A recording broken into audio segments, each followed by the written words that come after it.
So, andito naman tayo ulit para i-unbox itong Xiaomi Pad 5 na nabili ko kay Sir Henry Ang.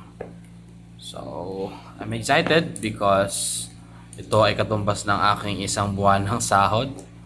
Pero katumbas rin ito ng isa o mahigit na taong kaligayahan. So, I'm excited na makita kung ano yung laman ng box na to. So this is all the way from China and I'm very excited.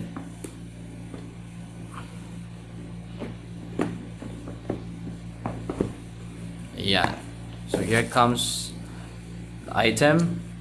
We have the Xiaomi Pad 5 and it is in green.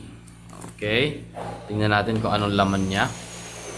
Okay, so I think ito lang laman niya. The document. And what is this?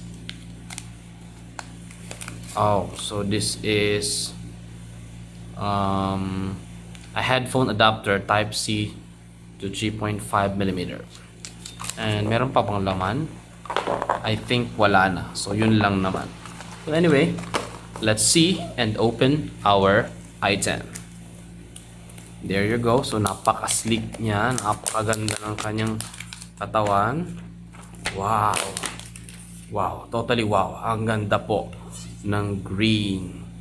So ito po ay China ROM and I think this one is very sleek, no? Parang iPhone ang kanyang katawan.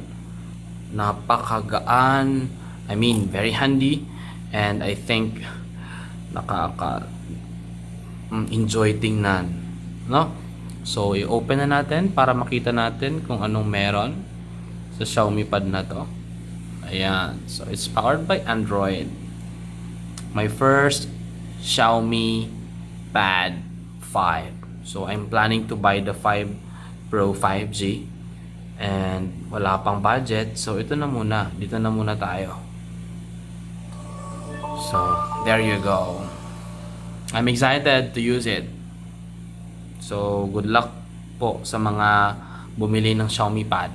I hope you are happy with your purchase. Ako, wala akong masabi. Ito na yung inaantay ko.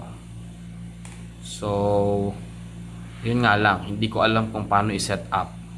And may English naman pala siya. Okay. Yeah, so I hope this will work and let's wait for more updates. Thank you, Sir Henry Ang.